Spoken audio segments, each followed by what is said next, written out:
We just built a shed with a huge overhang that's going to give you way more options with how you choose to use it than your average shed you've seen before, and we're going to take you through the build process. Typically on an overhang this size, you would need to use posts to support it, but we really want to maximize the space underneath it as much as possible. So we designed it in a way where the posts would not be necessary. This will make it so we don't have to dig holes and pour concrete, and also you won't risk hitting the posts when you are taking things in and out from underneath it.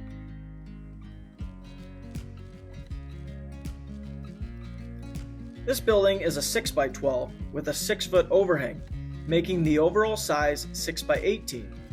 If you have seen any of our previous videos, you know we build sheds and greenhouses with all sorts of features, such as windows, shelving, lofts, and even solar vents and fans. But on today's build, our customer really just wanted a shed for storage and doesn't really need a whole lot of other options. So although this one will be pretty basic, it's still going to turn out awesome and meet all of our customers' needs. To avoid using posts, we are going to use a large header that will not only span out over the length of the overhang, but also tie back into the building about 10 feet to make sure it will give proper support. The overhang can be used in lots of different ways.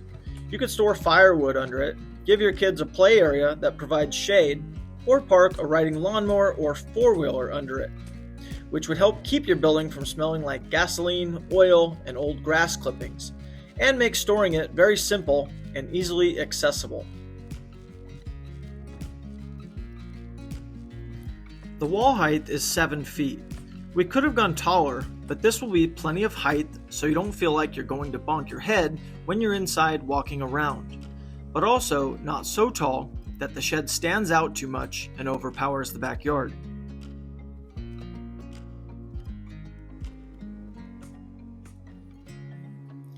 If you are enjoying the video, then please hit the like button and subscribe to the channel so you can see more upcoming projects.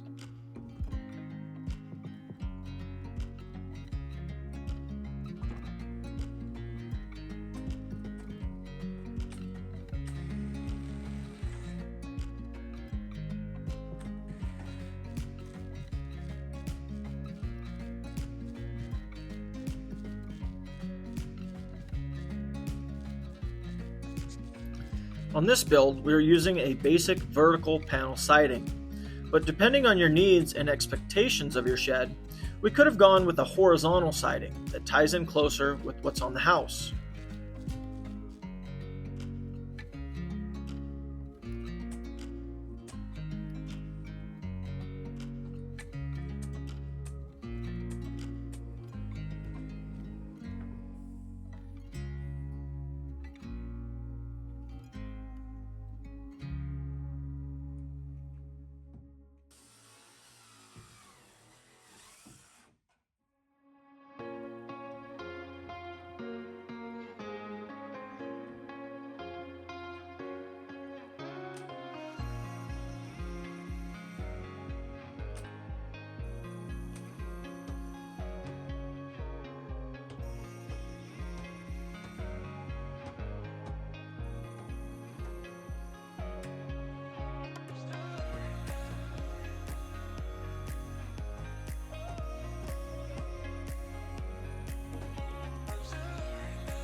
The sidewalls of the shed will have a basic overhang detail.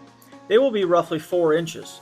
This is enough to shed water off the building so it doesn't just run down the wall of the shed when it rains. But we could have extended these out to 6 inches or even 12 inches.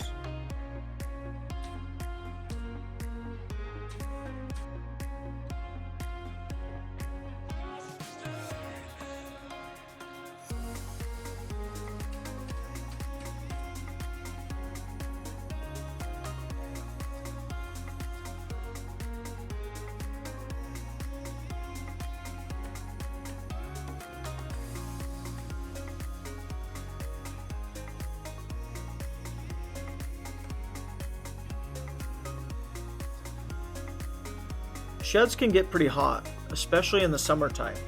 How your building will stay ventilated is something you'll want to give some thought and consideration to. If your shed is being used strictly for storage, then a gable vent or two would be sufficient. But if you do plan on turning it into a workspace or plan on spending much time in there, then you'll probably want to add in some extra ventilation.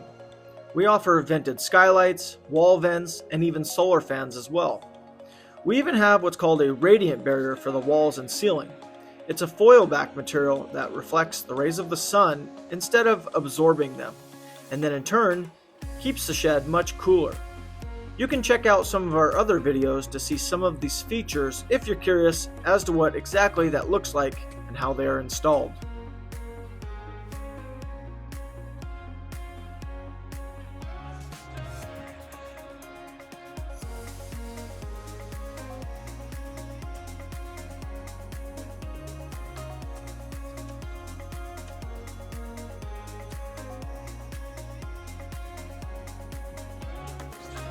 We are going to finish off and enclose the underside of the overhang with soffit board to give it a really nice finish.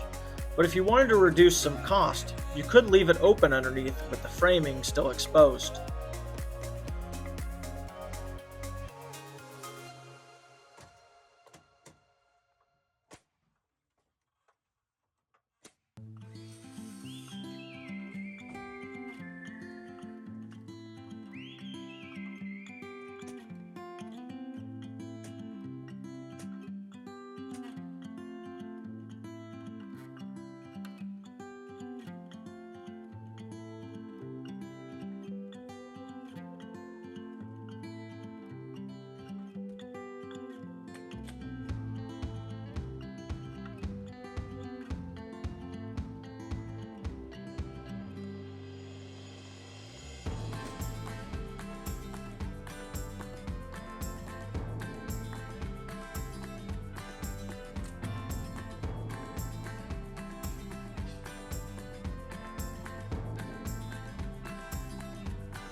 Our door is 4 feet wide, has 4 heavy-duty hinges, and will have a keyed locking handle as well.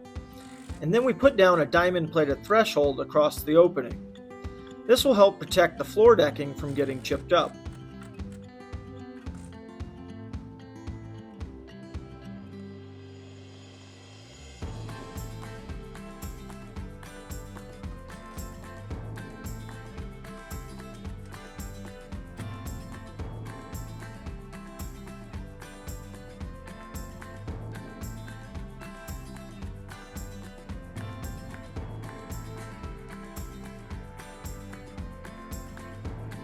Those little silver pieces you see are what's called a door catch, so you can keep your door propped open when you are bringing stuff in and out of the building. The sill and door catch make for a nice finishing touch.